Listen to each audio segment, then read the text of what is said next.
Hello. Hello to all you lovely people listening currently at the minute. I am subdued today. Today I'm going to try, well, I'm not going to try, it's actually going to come quite naturally to me because I am rather subdued as it is.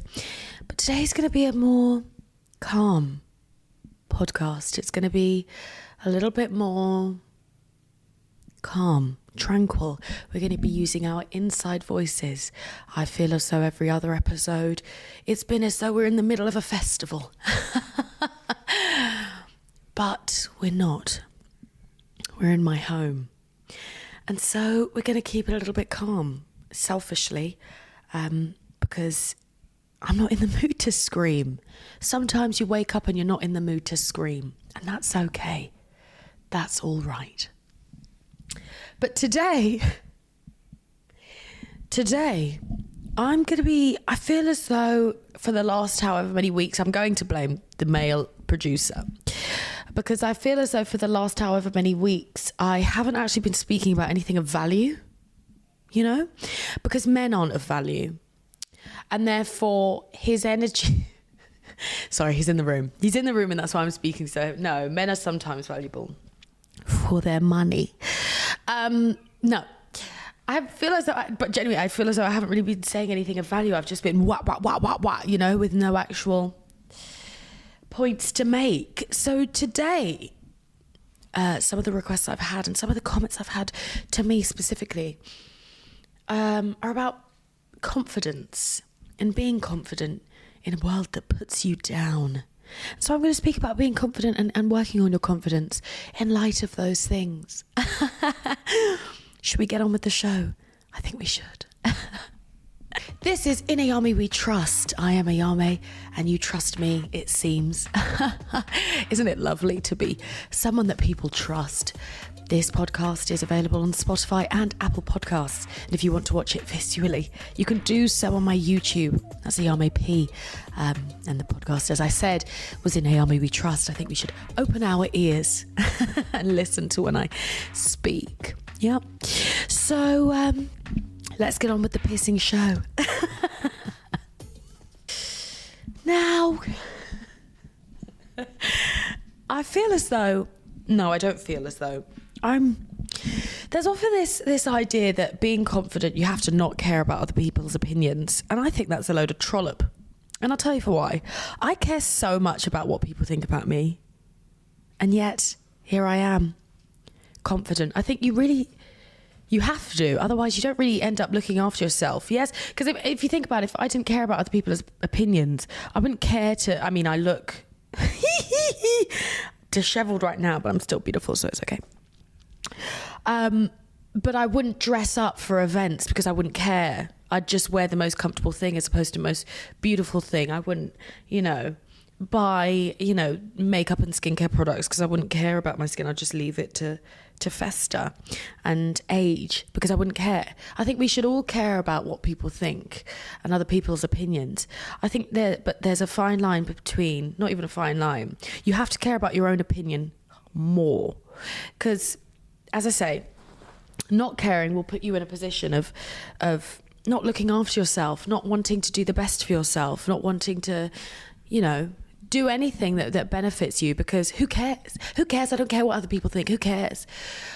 But you should care. You should care about where you're going and how you are perceived because it's always good to be, I'm not going to look at you because you're moving. It's always good to be beautiful and smart and work on your intelligence so that other people know you're intelligent. But you have to also say, okay, people may not like this dress that I'm wearing. Imagine that I'm wearing a dress. If you're listening, here's a little meditation exercise. If you're listening, close your eyes, okay?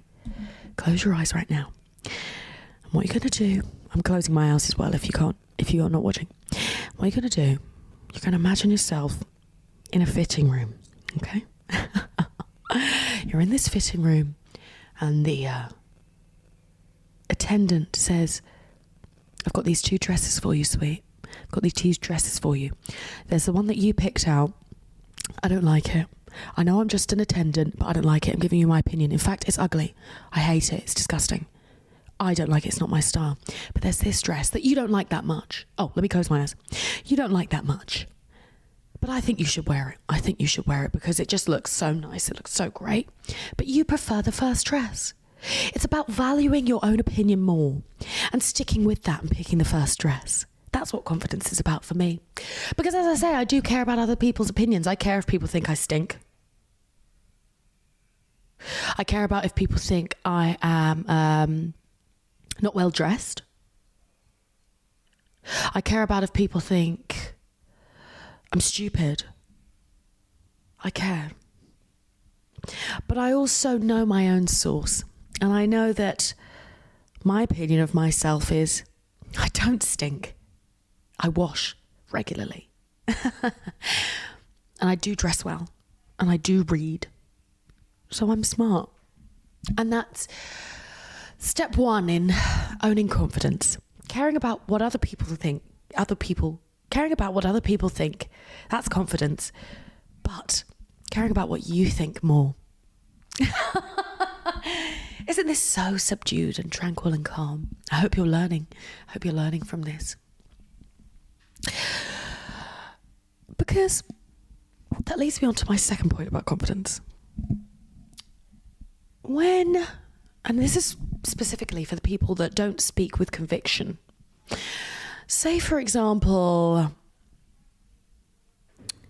sorry, there was a noise in the back.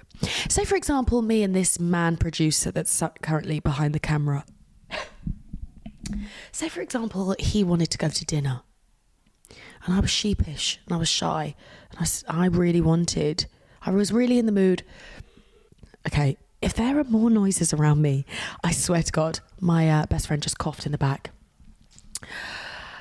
What was I saying now? I'm going to scream at her, but she's on a work call. If I was, let's say someone invites you to dinner and you're really in the mood for Italian or something, but it's just like, oh yeah, whatever you want, because I'd rather them have what they want. I don't want to, put my opinion out there because, it's just a matter. My opinion doesn't matter. Why? Why doesn't your opinion matter? Why doesn't it matter that you want to go to Italian regardless of what the other person wants? I think that's something you need to work on in therapy. If you're one of those people that kind of hides or downplays what you want to do to benefit other people, or you decide to suppress any feelings of upset, let's say someone's offended you, but you just say, I'll just get over it myself, I won't tell them because I don't want to have any conflict. Why do they matter more than you do? I think that's something you need to think about. I think that's something you need to question. Why does their opinion, feeling, wish matter more than your own? Because I'll tell you right now, it doesn't. They could be the hoot and heck president, and it still matters that you want to go to Italian. You know what I mean? Oh, my washing machine's done. It plays a song. If anyone's got it, I think it's a Samsung. Speaking of Samsung, they just closed all their Israeli offices. But it is a Samsung. It is a Samsung. The music isn't even done. When I said that the washing machine is finished, it's still going. Now it's done. She sings a little song for me, my little washing machine. She's such a little washerwoman. But anyway, what were we saying? We were talking about why you're not important. Stop that. Stop being a stupid idiot. Stop being so dumb. You're so important. And those are my 2 points about confidence. How long's it been? Maya. I said Maya as if stuttering, but her name is actually Maya. That's just a fun little inside joke. You wouldn't know because you're not part of it. I was going to say another point about speaking with conviction. I think there's something to really be said. Something that really pisses me off. And this is more so about bettering yourself in this new age, in this new 2024 year that we're working on. Speaking with conviction, something that really pisses me off is when people set goals or they think about the person they want to be and they speak in an idealistic sense. They don't speak with conviction. For example, say I really decided that this year I want to start painting. I'm really starting to like the idea of painting. I just want to paint. In fact, I painted that. The flaming June art behind me, I painted that actually. That was actually me. Yeah. Don't look it up. But say, for example, I said I wanted to start painting. And I said, you know what, I'm going to start. Shut up. Shut your mouth, actually. Shut your little mouth. Because if you wanted to start... Sorry, so many people are texting me. Should we read it out? ADHD. It's gone. When you speak in such a wishy-washy way, as in, I want to start. Oh, no, I might start. I would really like to start. And you don't speak with conviction. It doesn't exist. It doesn't happen. Because you haven't allowed it to happen. And let me elaborate more. When you change, for example, say I changed the way I spoke about painting to, do you know what, next week I'm going to buy some paints and I'm going to paint a, if you don't stop filming me right now, I can see you, I can see you, I can see you, I can see you. I am filming right now. Great. Sorry, my producer just got out his telephone camera and decided to film me. As though this is an appropriate time. I'm speaking to people that lack confidence. Hussam, he obviously doesn't give a hoot and heck about any of you, but I do. I'm here to protect you against these stupid, imbecilic men. And the question is, would you rather be in a forest with Hussam or a bear? Anyway, that's a private joke. We had a debate about it and he tried to, well, another man tried to say a man over a bear. We'll discuss it later. What was I saying? You've run me off my train of thought. Speaking with conviction. Shut up. Speaking with conviction. Because you're already speaking it into existence by speaking with conviction. When you speak in a wishy-washy tone, you're already allowing yourself to step out of it, to walk away from it. You're giving yourself the opportunity to then be like, no, not today. If you're really passionate and powerful, if you really want it to happen, speak with conviction and make it happen. And those are my points for today. Because as I say, I feel like for the last few weeks, I haven't really been speaking about anything. What did we speak about last week? Periods. Who gives a hoot and heck? I do. Because I'm a woman and I care about women's health. But at the same time, an hour-long thing about periods. Then the week before was rabies. Do you know what I mean? There's no real lesson. Although I did learn that rabies is fatal. Rabies is fatal. Okay. I'm not allowed to speak about rabies anymore. First of all, you do not tell me what to do. Back to rabies. Rabies is... No, I'm going to talk about rabies. Well, that's that section. Oh, that's that section. I'm going to move on to the next section, which is wacky things that have happened in the news. I have a couple of news articles that I have. My producer's staring me down because he wants to give me his stupid boy ones that are probably about football or not wiping your ass. And so we're just gonna do that. Yeah. I'm intrigued to know what your news articles are. I have mine. Just if you could read them out, and then I'll decide whether I want them. Mustafa. No.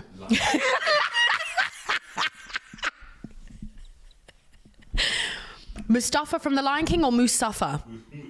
Mustafa. Oh. The Lion King trailer has dropped. They're making a movie about him. Mustafa? Mustafa. His name is Mustafa. It's got a T. No. Mustafa? Mufasa. Not us both arguing about the wrong name, both sides. Mufasa has... Who's Mufasa? The evil guy. No, that's Scar. Scar is it? Long story short, the news article is that they're going to make an origin story about Mufasa.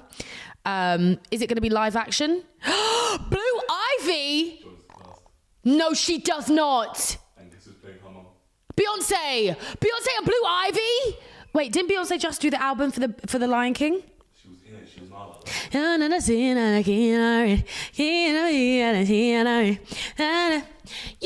tell me what's bigger. That one. I am Beyonce.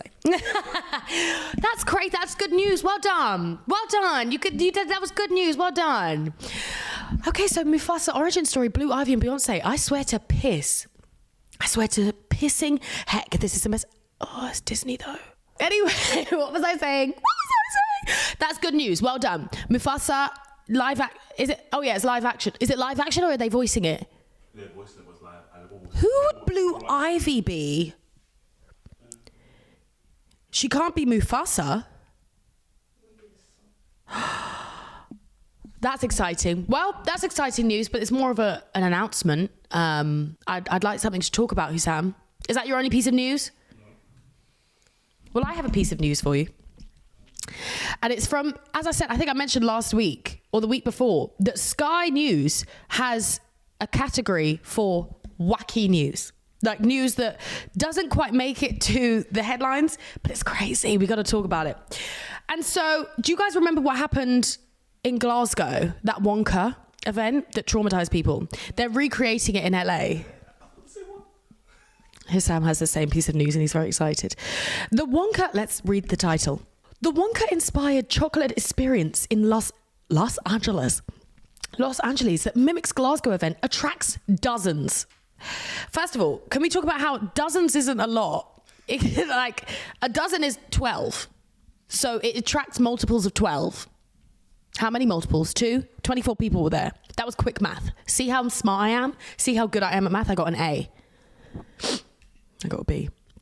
Attendees were invited to step into a world of pure imagination, where they were given 2 free jelly beans per $44 ticket. What? They were given 2, as in a pack of jelly beans. Both are terrible. As in a pack of jelly beans, 2 packs of jelly beans, or 2 individual jelly beans per ticket. I guess they're doing it to make it a really terrible experience. But at the same time, why would you do that? And here, let me get into that. Let me explain why. It says, a Willy Wonka-inspired experience in Glasgow that reduced children to tears and prompted calls to the police has inspired a similar event in Los Angeles, drawing dozens of curious fans. The original £35 a ticket to Willy's chocolate experience. They should have rethought that name. Let's be really honest. Willy's chocolate experience. Anyway, in Scotland, made headlines and sparked dozens of memes after images emerged showing its near-empty warehouse location, decorated with only a handful of props and bouncy castle. But I guess they're recreating it. Promoters have now created a Californian version, attempting to mirror the underwhelming decor. But like, why would you pay to be underwhelmed? Like, why would you pay? The whole gimmick of it was that they were actually being serious. They wanted this to be a real Willy Wonka chocolate experience. Why would you pay to know that it's going to be a problem? The memes have already been created. This is why I hate LA. Because, no, we won't get into that because that is a long conversation to be had. But why are you trying to jump on a bandwagon that's already been bandwagoned? Do you know what I mean? Find your own thing. Find your own thing. It happened in Glasgow. They failed. Why are you trying to copy their failure? You can't be authentic in anything, so you have to copy failure. I wouldn't buy the ticket. It's the long story short. And that's that piece of news. The next piece of news, I don't know if you've heard about Milan. I was there. They are banning ice cream, or plan to ban ice cream, pizza and more after midnight in new proposed law. After a failed attempt back in 2013, Milan is trying to get late night ice cream eaters off its streets, with the local government proposing a new law that could come into effect next month. That's a quick law turnaround. Next month. Milan is proposing to ban ice cream after midnight in an effort to protect the tranquility of residents. Now, let's be honest. Well, when you're drunk, you'll eat anything, really. Let's be really frank. But at the same time, would I think, oh, do you know what? Crime is up. The streets are loud. I need to sleep at night. Ban ice cream. You know, ice cream isn't really like a culprit. I get the pizza. Maybe it's like late night eating so that people just drink and go home, or they'll just continue drinking. I think the alcohol is the issue here for the tranquility. I don't think it's the ice cream. Ice cream is a silent food as well. It's not crunchy unless you eat the cone. Why don't you just ban cones? Why don't you just ban ice cream cones, Milan? This is a message to Milan. Why don't you just ban ice cream cones? Because ice cream cones are crunchy, they're loud, but the ice cream itself is soft, it's quiet. It's also a tricky food to eat.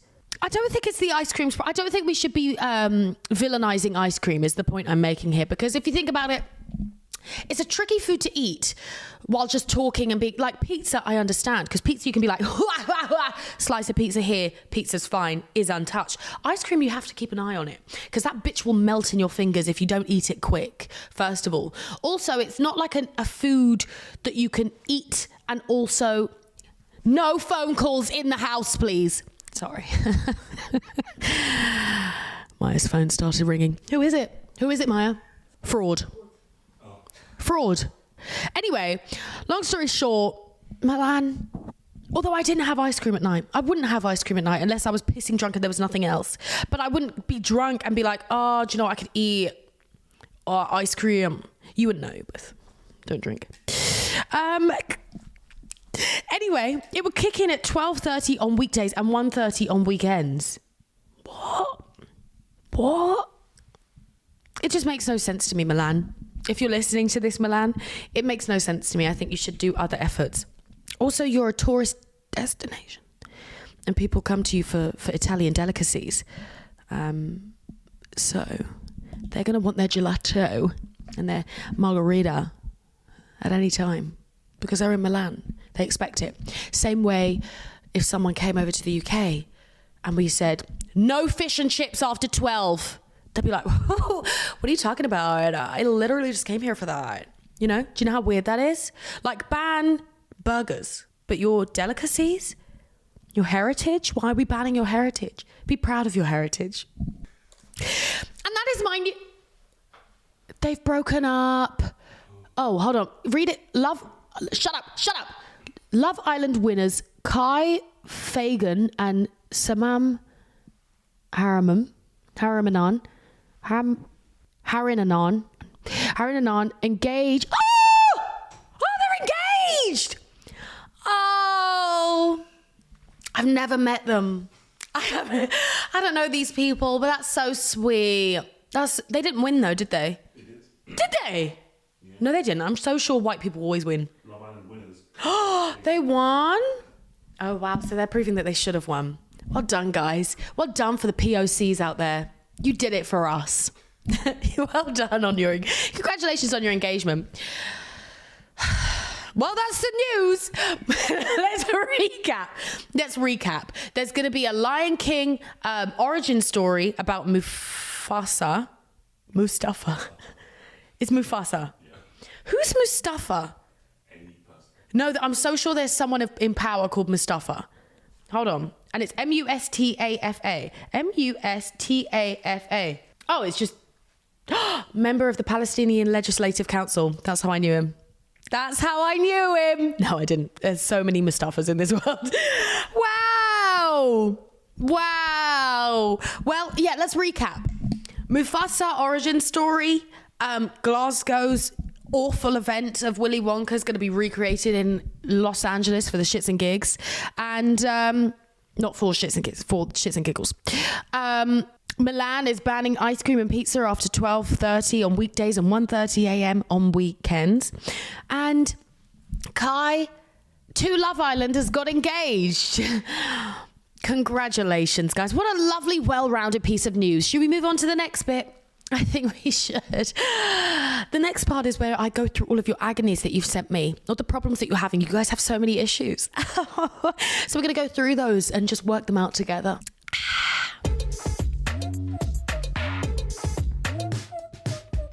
As I mentioned, as I mentioned last week, I'm going to be picking them at random because I like when they're random. I like when they have no real, Let's start with the first one ever on the list. Let's not. Let's start with the one after that. I don't like that one either. Hold on. Okay. I've got one here. Let's get into it. Dear Ayame, first of all, I love you so much. Thank you.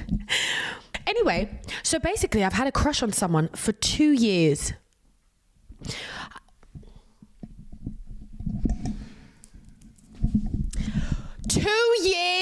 I never understand you people. Have you had a crush on someone for 2 years? And a crush, let me say, I'm going to assume you haven't actually, sorry.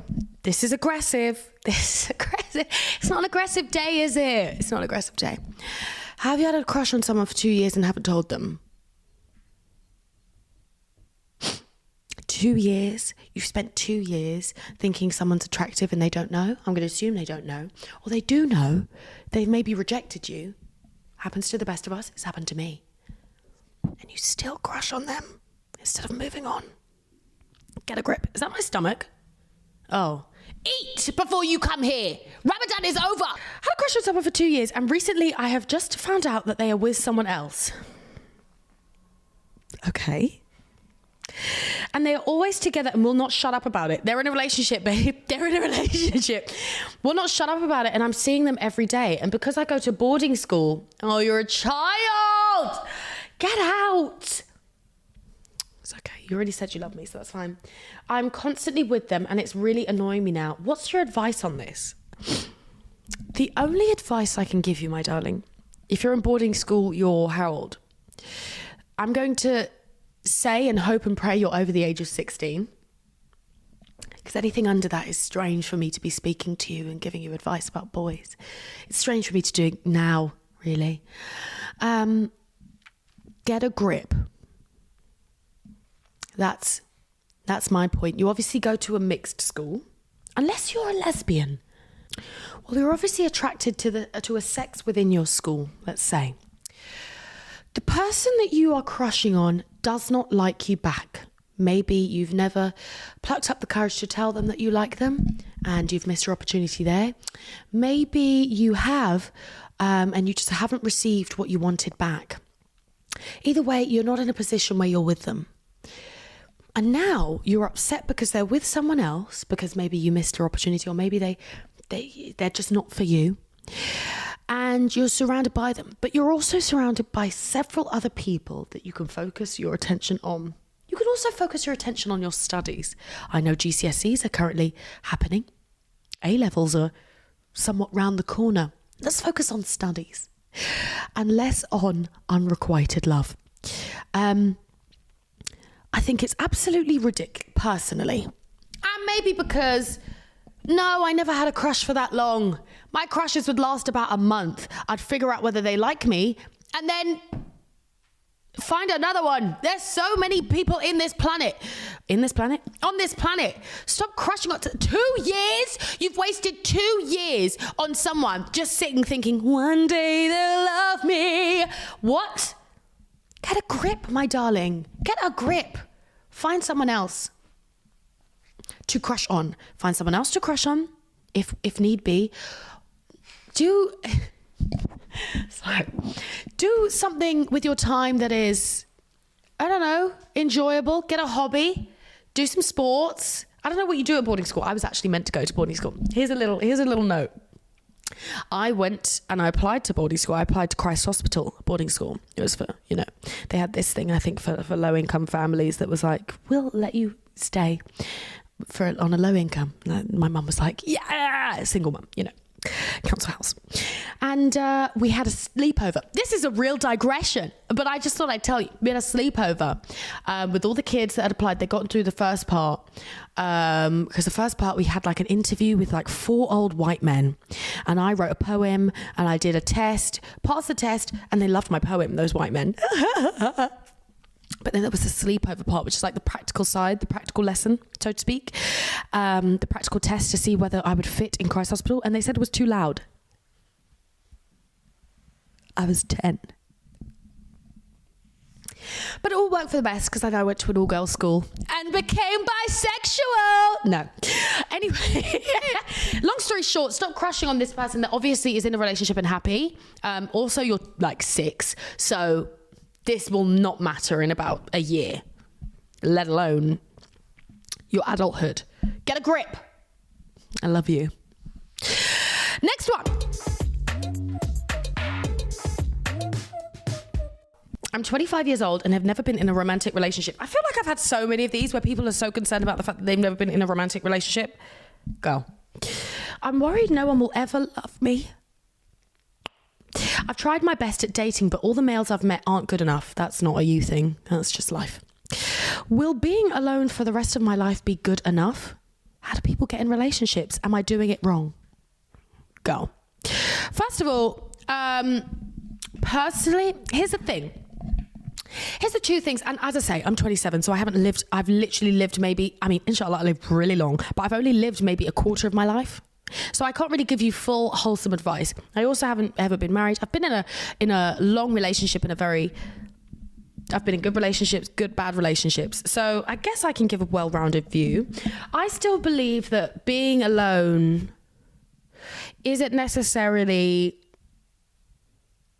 what's the word? Catastrophic. I think you can definitely still be happy being alone, and you're not going to be alone for the rest of your life. You're 25, my girl. You're 25. You are 25 years of age. Even if you were 50, I would say you literally don't know what's going to happen tomorrow, let alone in your future. But I don't think that being in a relationship is the be all and end all. I think you can definitely, and if you work on enjoying your own company and loving yourself and valuing yourself, you can definitely enjoy things for yourself, by yourself. There are things that you can get from a relationship, like experiences you can have. Sex! Unless you don't want to have sex. But get a vibrator. Anyway, there are experiences you can have that become a lot more enjoyable when you have a partner, of course. But I don't think, it's not like you don't tap it. It's not like a absolutely incredible experience that if you don't ever get it, your life is shit. I don't believe that at all. It can be very enjoyable, but your life itself can still be incredibly enjoyable without it, if that makes sense. Secondly, you tried your best at dating, but all the males aren't good enough. Welcome to the world. Welcome to the world of men in it. It's hell. Men are disgusting, especially in the dating period. They're terrible. They have egos that are just the size of this planet itself. So you are going to encounter terrible men when it comes to dating. It's difficult. You've got to push past it. You've got to know what you want and stick to what you want, and not drop your drop your requirements or your standards because you're not finding it, because you will. Do not lower your standards to match anyone.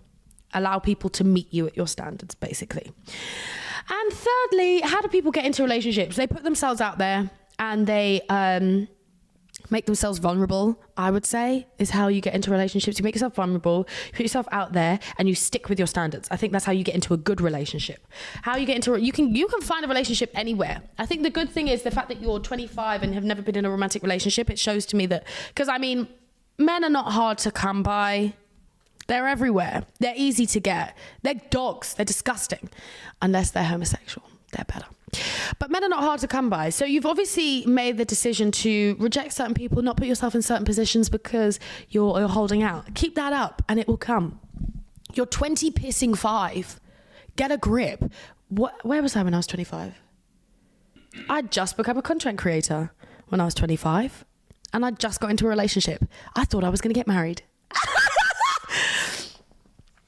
Moving on. No, get a grip. You're fine. You're 25. You've got life to live. Stop fretting about whether you're going to get in a relationship. How about you fret about whether you're going to, achieve certain dreams, whether you're going to achieve certain goals this year. Unless being in a relationship this year is a goal for you, terrible goal, in my opinion, terrible goal. Because it doesn't, you're basically you're setting a goal that relies on another person being on job. Set goals that rely on you being on job. Personally, don't set a goal to be in a relationship. They're not that great. They're great, but it's not like... Anyway, I'm going to do one more. Everyone does fancy me. Do you know, but here's the thing. And I think, here's the thing. There are some white men that I know don't fancy me because they're already just predisposed to white women. Do you know what I mean? They haven't really been opened up to the world of POC. You know what I mean? Do you know what I'm saying here? You'll know what I'm saying if you're a woman of colour. They're the type of white men that also don't date women that are in any way above a size 10. Those type of white men. I know they don't. There's white men I'll meet like that I know don't fancy me. And I don't need them. That's fine. But majority of the people on this planet, men, women, I was going to say an animal, but That's bestiality. You could be anything and I think you fancy me. Why wouldn't you? Why wouldn't you? I believe in my own source. Do you know what I mean? Why? What? And if you don't, there's actually something wrong with me. Wrong with you, sorry. In your head, in my head, there's something wrong with you. If you look at me, you even speak to me. You can't even speak to me. If you speak to me, have a conversation with me, and you still don't think, oh, wow, you're fucking weird, mate. What? I'm really smart and I'm really pretty. And I'm really funny as well. It doesn't make sense to me that you can't fancy me. Everyone in this planet fancies me. Everyone. Unless you're a white man that likes skinny white women. You'll never fancy me. First of all, you are not a white man and you don't like skinny white women. Do you like skinny white women? Skinny black women? Anyway. Here we go. Here we go. We got a long one. This is the time where we put the laptop on the lap. Dear Ayame. Oh, I think this is from a man or a lesbian. It's a lesbian. It's a lesbian, guys. It's a lesbian. Here we go. But I think it's a lesbian child. Yeah, it's a lesbian child. It's a child that's a lesbian. What's the word for a child lesbian? Just lesbian? Yeah. Child lesbian. So, dear Ayame, so my ex-girlfriend broke up with me because she was not ready for a relationship. I respect it, but she said I love you first. So she love bombed you. She poured her heart out into a Valentine's gift for me and then broke up with me 2 days later. No, I can't laugh. I can't laugh. That's not a laughable matter. You are struggling. I love her and can't see myself with anyone else. You're a child. You can barely see the end of the week. Stop being silly. I feel like my whole world was ripped from underneath me. You write so poetically, my darling. I felt like we were very happy. I miss her and I'm giving her space. Good. But it's hard because I have to go to school with her. She's a child. It's an all-girls school. I went to an all-girls school. Her friends were also mine. And even before we were together, they were my friends and treat me like and now they treat me like I'm the bane of their existence.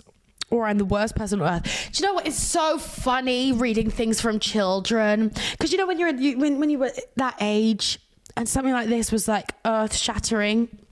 Reading it now as an adult, it's kind of like, oh, I get you. Because in that moment right now, this is earth-shattering. The fact that you've broken up with your girlfriend is like, I don't want to live anymore. I have nothing to live for. My girlfriend's broken up. I don't have any friends. It's sweet, sweetie. You will be fine. But